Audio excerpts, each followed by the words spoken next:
BDR হত্যাকাণ্ডের সাথে প্রকৃত তদন্ত সাপেক্ষে যে বিষয়টা রয়েছে, যে রহস্য রয়েছে, সেই রহস্য উদ্ঘাটন করার জন্য অন্তর্বর্তীকালীন সরকারের কাছে আহ্বান জানাই। সবচেয়ে দুঃখের বিষয়, যাদেরকে 6 মাসের পানিশমেন্ট দেওয়া হয়েছিল, সেই 6 মাস তারা জেলে থাকা অবস্থায় এখন 14 বছর হয়ে গেছে। তাহলে এখন বর্তমানে তাকে কিসের ভিত্তিতে জেলে রাখা হয়েছে? আমাদের বাংলাদেশের জন্য একটি লজ্জাজনক এবং কলঙ্কতম ইতিহাস রচিত হয়েছে পিলখানা হত্যার মাধ্যমে। সেখানে আমরা আমাদের 57 জন চৌকুশ মেধাবী সেনাবাহিনী অফিসারকে হারিয়েছি, যের কারণে পুরো বাংলাদেশের স্বাধীনতা সার্বভৌমত্বের জন্য একটা হুমকি ছিল। এখন আমি আমার ব্যক্তিগত অভিজ্ঞতা থেকে বলতে পারি, আমি যখন ভারতীয় আধিপত্য এবং আগ্রাসনের বিরুদ্ধে লড়াই করে কথা বলতে গিয়ে 6 মাস জেলে ছিলাম 2021 সালে। ঠিক সেই সময় আমি জেলে থাকা অবস্থায় কাশিমপুর, কেন্দ্রীয় কারাগার, হাই সিকিউরিটি 3টা জেলেতেই আমি বিডিআর যারা ছিলেন তৎকালীন তাদের সাথে কথা বলেছি, শুনেছি। তবে এখানে আমি শুনেছি যারা মেডিকেল করে দায়িত্ব ছিলেন, অর্থাৎ যারা আমরা সাধারণ ভাষায় ডাক্তার বলি, যারা ডাক্তার ছিলেন তাদেরকেও 14 বছর যাবৎ জেলখানায় রাখা হয়েছে। যারা বাবুর্চি ছিল, রান্না করে কাজ করতো, আমাকে যেটা বলেছে তাদের কাছে নাকি অস্ত্র ছিল না, আর্মস ছিল না, তারাও আজকে 14 বছর যাবৎ জেলখানায় বন্দী আছে। আমরা বলতে চাই, আমরা প্রত্যেকটা বৈষম্য, অন্যায়, অনিয়মের বিরুদ্ধে রয়েছি। যেখানে যারা বৈষম্যের শিকার হচ্ছে, অন্যায়ের শিকার হয়েছে, সেখানে আমরা আমাদের কণ্ঠ জারি রাখছি।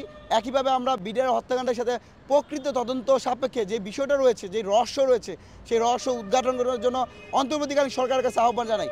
আমরা জানি গত ফ্যাসিস্ট শেখ হাসিনা সেই শক্তি ছিল না, কারণ এই শক্তি অন্তর্বর্তীকালীন সরকার রয়েছে। সবাই তাকিয়ে আছে যে একটা স্বাধীন তদন্ত কমিশন গঠন করেছে, তার মাধ্যমে একটা প্রকৃত রহস্য যেটা ঘটেছে সেটা যেন তুলে আসে। এবং সবচেয়ে দুঃখের বিষয়, যাদেরকে 6 মাসের পানিশমেন্ট দেওয়া হয়েছিল, সেই 6 মাস তারা জেলে থাকা অবস্থায় এখন 14 মাস হয়ে গেছে। তাহলে তাকে কিসের 14 বছর হয়ে গেছে, তাহলে এখন বর্তমানে তাকে কিসের ভিত্তিতে জেলে রাখা হয়েছে? আমি মনে করি এটা মানবাধিকার লঙ্ঘন, আইনের লঙ্ঘন।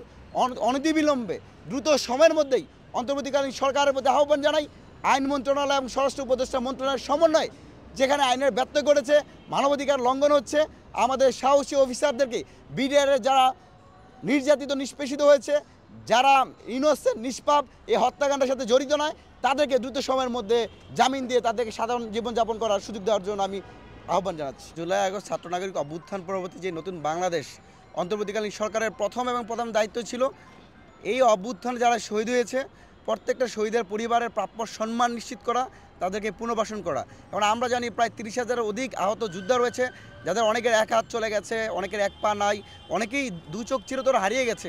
সেই সকল আহত যোদ্ধারা যারা এখনও হসপিটালে কাটাচ্ছে, তাদের পরিপূর্ণ সুস্থ করে তোলা আমাদের প্রথম দায়িত্ব ছিল, তাদের ফ্যামিলিগুলোকে পুনর্বাসন করা আমাদের দায়িত্ব ছিল। কিন্তু সেই জায়গায় বর্তমানে অন্তর্বর্তীকালীন সরকার অনেকটাই ব্যর্থতার পরিচয় দিয়েছে।